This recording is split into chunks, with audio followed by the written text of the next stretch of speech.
The sun hadn't even risen yet when Tanya Wilson pulled into the nearly empty parking lot of Steel Fitness. The gym sat between a grocery store and a coffee shop in a quiet part of town, its windows already glowing with light while the rest of the world still slept. A light fog hung in the air as Tanya grabbed her gym bag from the passenger seat, checked her watch, 5:28 a.m., and headed toward the entrance. That early morning chill made her walk a bit faster. Tanya loved this time of day. The quietness. The feeling of getting ahead while others slept. For the past 8 years, this had been her routine whenever she was home on leave. "Morning," she said with a nod to the young man at the front desk. He looked up from his textbook and gave a sleepy smile. "Morning, ma'am," he replied, scanning her membership card. "Getting an early start today." "Same as always," Tanya said with a small smile. The gym was nearly empty, just how she liked it. An older man walked slowly on a treadmill while watching the early news. A young woman with bright blue headphones was stretching near the window. Tanya headed straight for the locker room, changed quickly, and emerged in her workout clothes, simple black leggings and a dark blue t-shirt that had seen better days. Nobody looking at Tanya would guess what she really did for a living. At 35, she stood 5'8", with an athletic build that didn't immediately scream military. Her hair was pulled back in a neat, tight bun, and she wore no makeup or jewelry. Nothing about her calm face or steady walk revealed that she was one of only a handful of women who had ever completed the brutally tough Navy SEAL training program. 15 years in special operations had taught Tanya to blend in, to become invisible when needed, to never stand out unless it served a purpose.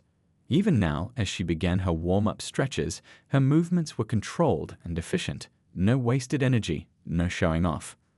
The weight of her dog tags hung beneath her shirt, a constant reminder of who she really was and what she'd seen. 3 tours overseas. Missions in countries most Americans couldn't find on a map. Nights spent in deserts, jungles, and mountains, doing things that would never make the news. But here, in this ordinary gym with its familiar smell of disinfectant and sweat, Tanya found a different kind of peace. The steady rhythm of her workout, the counting of reps, the controlled breathing, the burn in her muscles, helped quiet the memories that sometimes kept her awake at night. She started with a light run on the treadmill, gradually increasing the speed until she found her rhythm. 20 minutes later, she moved to the weight section, mentally planning her routine. Shoulder day. She'd begin with lateral raises, then move to military presses. As she selected her dumbbells from the rack, Tanya noticed a few more people had entered the gym. The morning crowd was starting to trickle in, mostly working people trying to get their exercise done before heading to offices and job sites. Tanya found a spot in front of the mirror and began her first set. In the reflection, she could see the entire gym floor behind her, a habit from years of training. Always know your surroundings. Always have an exit plan. These things became second nature after a while.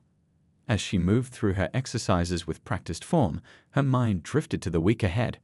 3 more days of leave before heading back to base. Maybe she'd visit her sister this weekend.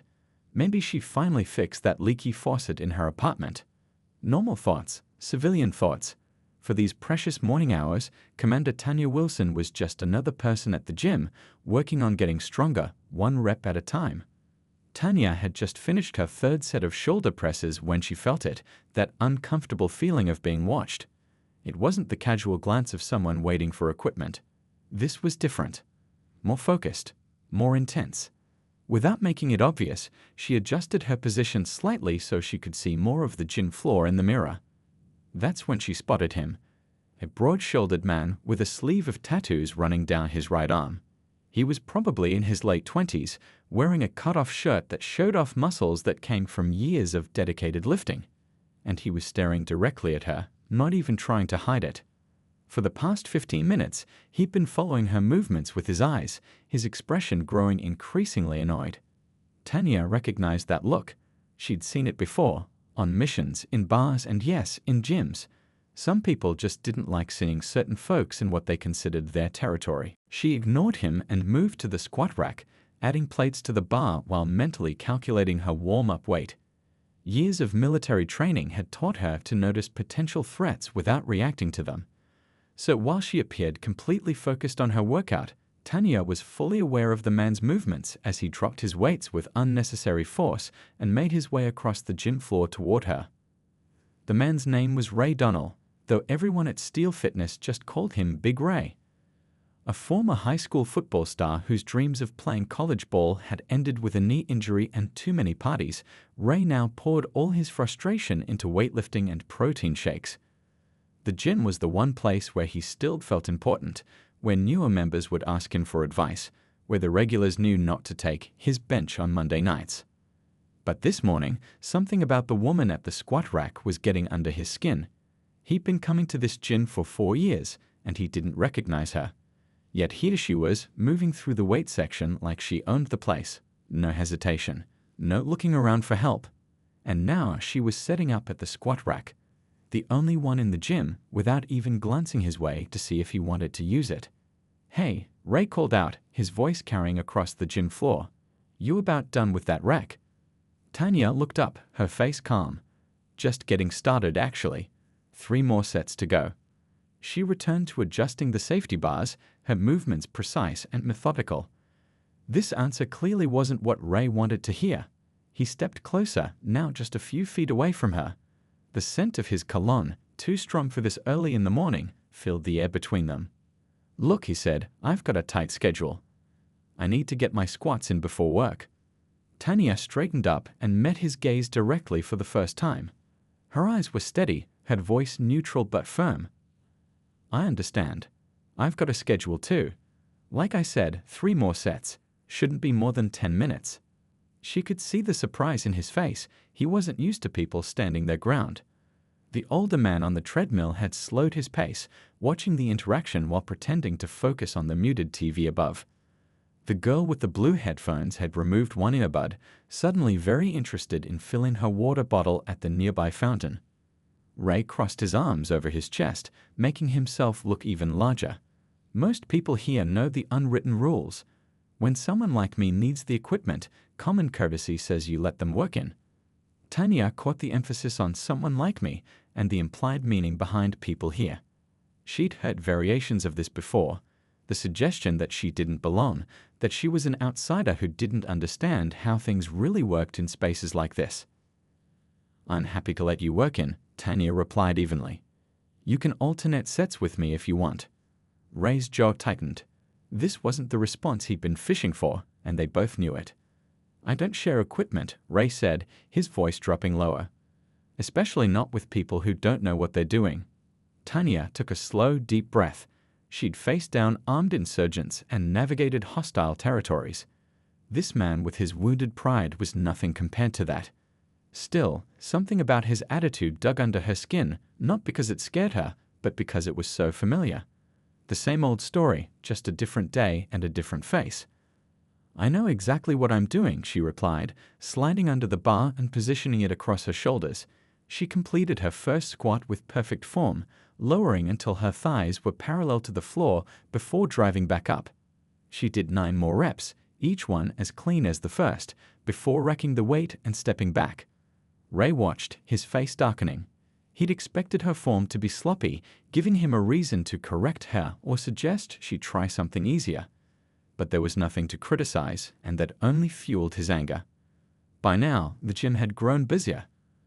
A group of morning regulars had arrived, some of them noticing the tension in the weight area. A middle-aged woman on a nearly elliptical machine slowed her pace, watching with concern. 2 guys by the bench press exchanged glances, sensing trouble but unsure whether to step in. "Look, sweetie," Ray said, stepping even closer. "Maybe stick to the cardio machines over there. Some of us are trying to get actual work done here." The word "sweetie" hung in the air between them. Tanya had heard it before, along with "honey" and "darling," words meant to remind her of what some people thought her place should be. The 2 men by the bench press were now openly watching. One of them, a gray-haired man in his 60s who came to the gym every morning at the same time, frowned at Ray's comment. He'd seen this kind of thing before and never liked it. The older man from the treadmill had his phone out now, recording what was happening. The front desk attendant was already on the phone, calling his manager. The girl with the blue headphones stood with her mouth slightly open, her water bottle forgotten in her hand. "You crazy bae." Ray started to spit out, but Tanya cut him off by adjusting her hold, applying pressure to a specific point on his wrist. It wasn't enough to injure him, but it sent a clear message about who was in control of this situation. "Wrong answer," she said. "Let's try again.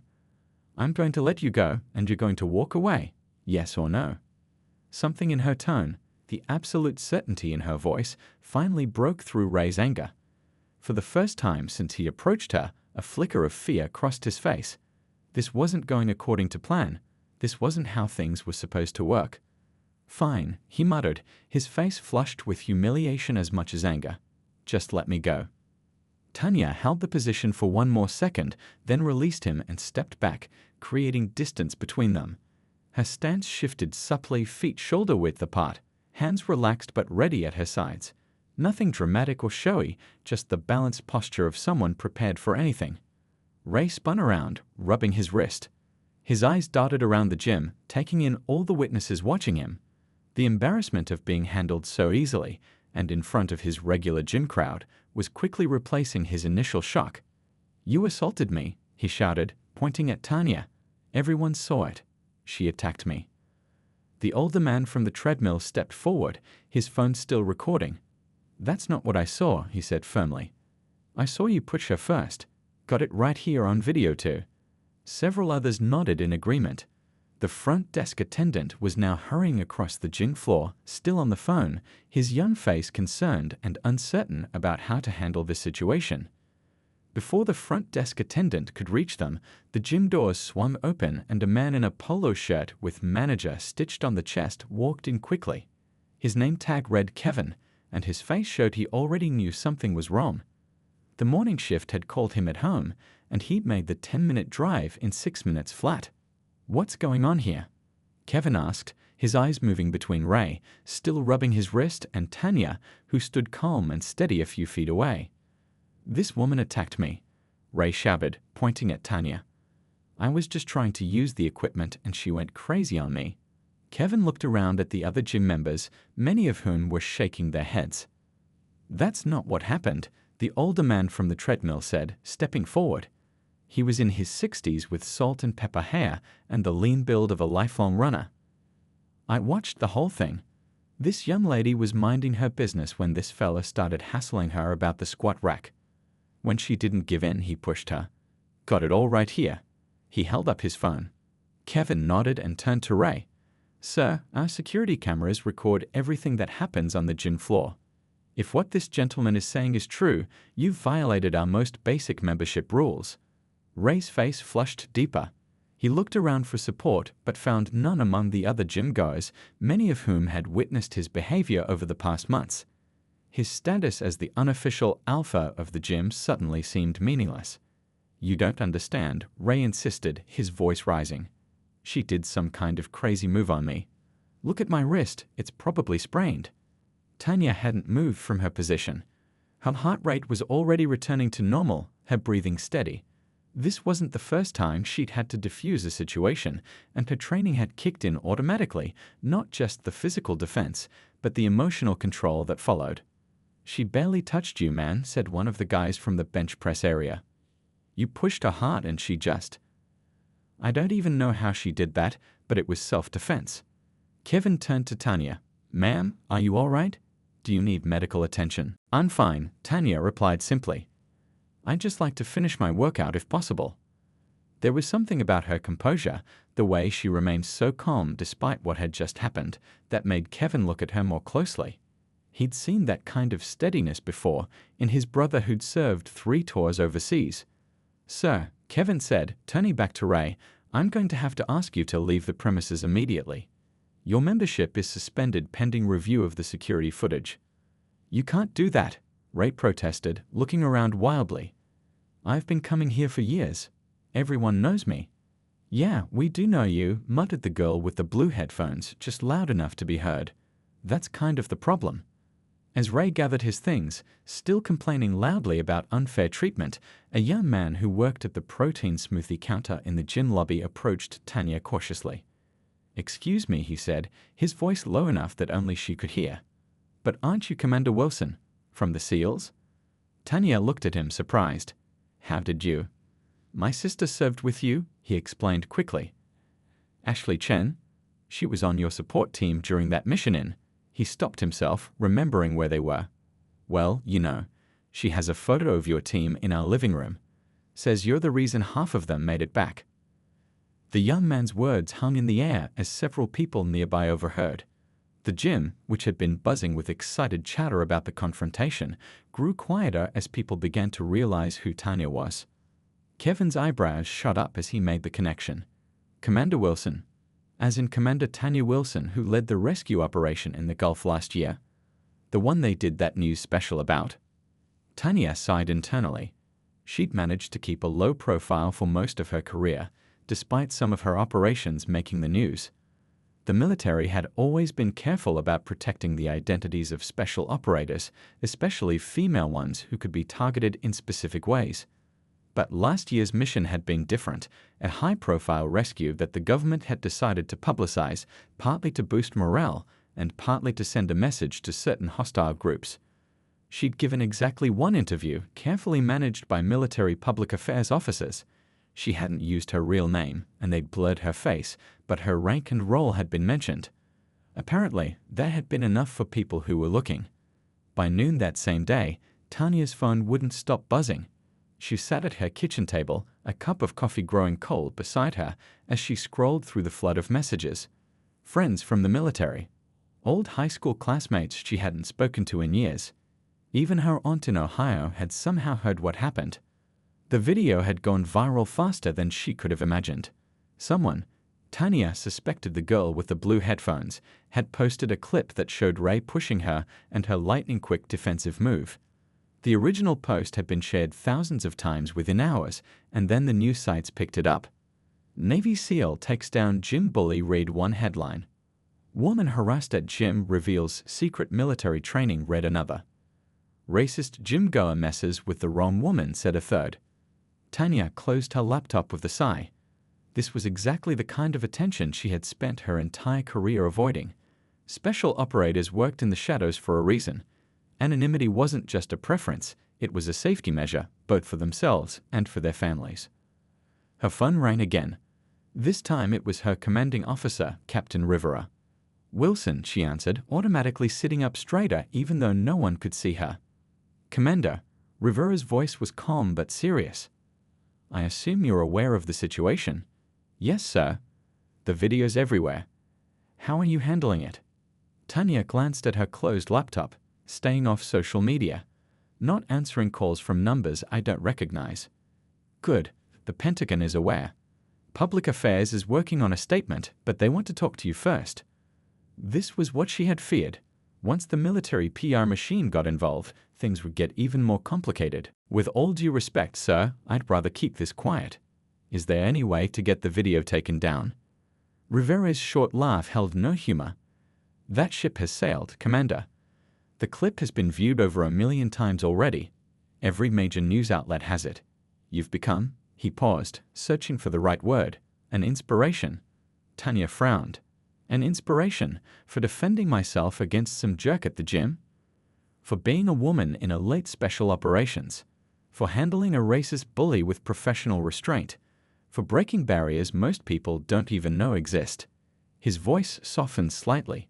Like it or not, Wilson, you're now the face of something bigger than yourself. After hanging up, Tanya walked to her living room window and stared out at the quiet street below. 3 doors down, a news van was parked with a reporter standing on the sidewalk, likely hoping to catch her coming or going. How they'd found her address so quickly was concerning but not surprising. Once your name was out there, privacy became nothing more than a memory. Her phone buzzed with a text from Lisa, her younger sister who lived across town. "OMG sis, you're trending. Mom's freaking out. Call her." Tanya rubbed her temples. Her mother had never fully understood her decision to join the military, let alone the SEALs.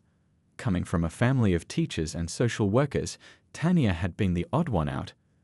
The one who'd always been drawn to physical challenges and high-pressure situations. Her mother had hoped it was just a phase. 15 years later, it clearly wasn't a phase, but they'd reached an unspoken agreement not to discuss the specifics of Tanya's work. Now, with her face plastered across the internet, that carefully maintained boundary had crumbled. A notification popped up on her phone, an email from someone at a national morning show requesting an interview. It was the 5th such request in the past hour. Outside, more cars were pulling up. Another news van. A couple of regular vehicles that were probably driven by reporters. Tanya stepped back from the window before anyone could spot her. She thought about Ray, wondering if he was experiencing the same invasion of privacy. Within hours of the video going viral, internet sleuths had identified him, found his workplace, his social media accounts. The court of public opinion had already reached its verdict. Tanya had seen the comments under the news articles. Hope he gets fired. This is what happens when you mess with the wrong one. We need more women like her in the military. But there were also the other comments, the ones that made her skin crawl. Fake news. No woman could take down a man that size. She probably barely made it through some watered-down version of SEAL training. This is what happens when the military lowers its standards. Those comments stung in a different way, reminding her of all the times she had to prove herself, all the extra miles she'd run, the additional weights she'd lifted, the higher standards she held herself to just to be considered equal. Her phone rang again. This time it was a colleague from her unit. "Wilson, you've become famous while on leave," he said with a laugh. "The guys can't stop talking about it." "Great," Tanya replied, her voice heavy with sarcasm. "Just what I always wanted. Seriously though, you okay? Need anything?" Tanya looked around her apartment at the life she'd built so carefully, the privacy she'd guarded so fiercely, now under siege from the outside world. "I'm fine," she said automatically, the response ingrained after years of never showing weakness. Just ready for all this to blow over. But they both knew that wasn't going to happen anytime soon. 3 weeks after the gym incident, Tanya sat in a small conference room at the naval base. Across from her was a woman in her early 40s with a notepad and a friendly but professional smile. Beth Parker was a reporter for Military Times, and this was the one and only interview Tanya had agreed to give. "Thank you for speaking with me, Commander Wilson," Beth said, placing a recorder on the table between them. "I know you've turned down every other interview request." Tanya nodded, her hands wrapped around a paper cup of coffee. The Navy thought it would be good to set the record straight with someone who understands military culture. After the video went viral, Tanya had received offers from morning shows, late-night talk shows, and even a few movie producers interested in her life rights. Her story had sparked discussions about women in combat roles, racial bias in public spaces, and self-defense techniques. Everyone wanted a piece of her story, wanted to make her into whatever symbols suited their narrative. "Let's start with the obvious question," Beth said. "In that video, you used what looked like professional restraint techniques. Were you acting as a Navy SEAL in that moment?" Tanya considered the question carefully. "No," she said finally. "I wasn't responding as a SEAL. I was responding as someone who's been trained to handle threats without causing unnecessary harm. Those aren't exclusively military skills. They're about awareness, control, and using just enough force to ensure safety. The same principles that guide you in combat. In a way, yes. Proportional response, situational awareness, emotional control. These apply everywhere, not just on missions."